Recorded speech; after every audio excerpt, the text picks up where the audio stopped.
Hello friends, ఇవాళ కర్ణాటక చేపల పులుసు తయారు చేయబోతున్నాం.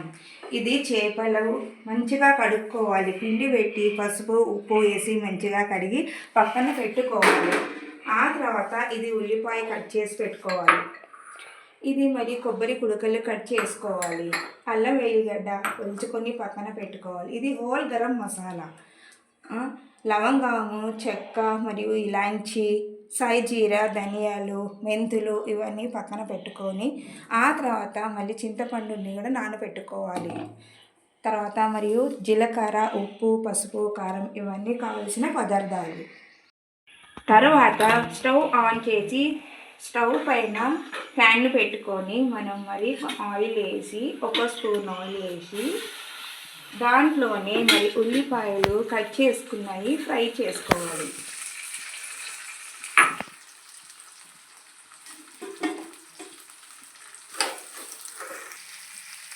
తర్వాత ఈ ఆనియన్స్ మంచిగా రెడ్గా వచ్చేలాగా చూసుకోవాలి. మరీ మాడిపోకుండా గోల్డెన్ కలర్లో వచ్చేలాగా చూసుకోవాలి. మంచిగా గోల్డెన్ కలర్ వచ్చిన తర్వాత పచ్చిమిర్చి ఒక 2-3 తరుముకొని అవి కూడా డీప్ ఫ్రై చేయాలి. ఇవి ఇప్పుడు ఫ్రై అయిపోయాయి. దీన్ని మనము పక్కకి ఒక బౌల్లో తీసుకొని పక్కన పెట్టుకోవాలి. అదే ప్యాన్లో ఇంకాస్త ఆయిల్ పోసి తర్వాత బిర్యానీ ఆకులు కూడా ఫ్రై చేసుకోవాలి. జస్ట్ గోల్డెన్ కలర్ వచ్చేంత వరకే. అదే ప్యాన్లో మరి కొబ్బరికాయలు కట్ చేసుకునేవి కూడా కొంచెము ఫ్రై చేయాలి. ఇవి కూడా గోల్డెన్ కలర్లో వచ్చాయి. ఇవి కూడా పక్కన పెట్టుకుందాం. ఇంకా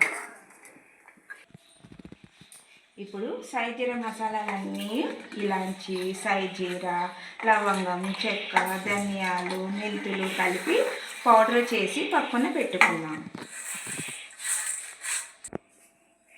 ఇప్పుడు ఇది పౌడర్ అయిన తర్వాత మనం సైడ్కి పక్కన పెట్టుకోవాలి.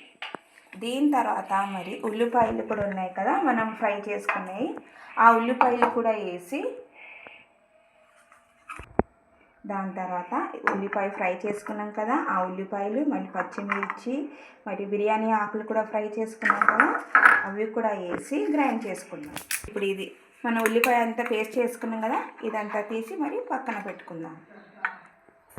దీని తర్వాత మరి కొబ్బరి కూడా పేస్ట్ చేసుకొని పక్కన పెట్టుకుందాం. కొబ్బరి కూడా పేస్ట్ అయిన తర్వాత దీన్ని పక్కన పెట్టుకుందాం. దాని తర్వాత అల్లం వెల్లిగడ్డ పేస్ట్ చేసుకుందాం. అల్లం వెల్లిగడ్డ పేస్ట్ అయిపోయిన తర్వాత దీన్ని కూడా పక్కన పెట్టుకొని అన్నీ ఇప్పుడు ఫిష్ మ్యారినేట్ చేసుకుందాము. తగినంత ఉప్పు మరియు కారము ఎంత కావలిస్తే అంత వేసుకోండి. ఎక్కువ కారం తినేవాళ్ళు ఇంకొంచెం కాస్త ఎక్కువ వేసుకోండి. అదేవిధంగా మరియు పసుపు, మనం పేస్ట్ చేసి పెట్టుకున్న అల్లం వెల్లిగడ్డ పేస్ట్,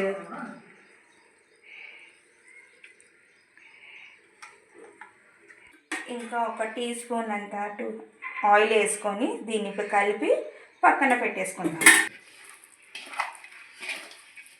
ఇప్పుడు ఇదంతా మనం కలిపేసాం కాబట్టి ఇది ఒక 20 మినిట్స్ పక్కన పెట్టుకుందాం. ఇప్పుడు మనం పోపు దినుసులు అన్నీ పెట్టుకున్నాం కదా, స్టవ్ ఆన్ చేసుకొని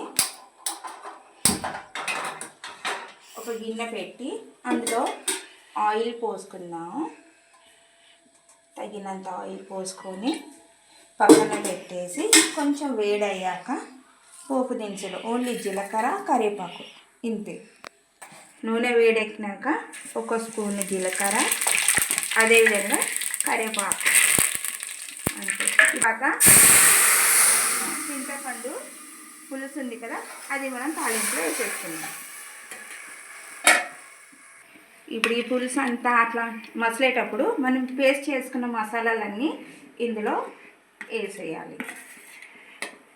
ఇప్పుడు మనం మసాలాలన్నీ వేసుకున్న తర్వాత అదంతా మసులుతుంది కదా, తర్వాత మనం కలిపి పెట్టుకున్న చేప ముక్కలు ఒకటిగా వదలాలి.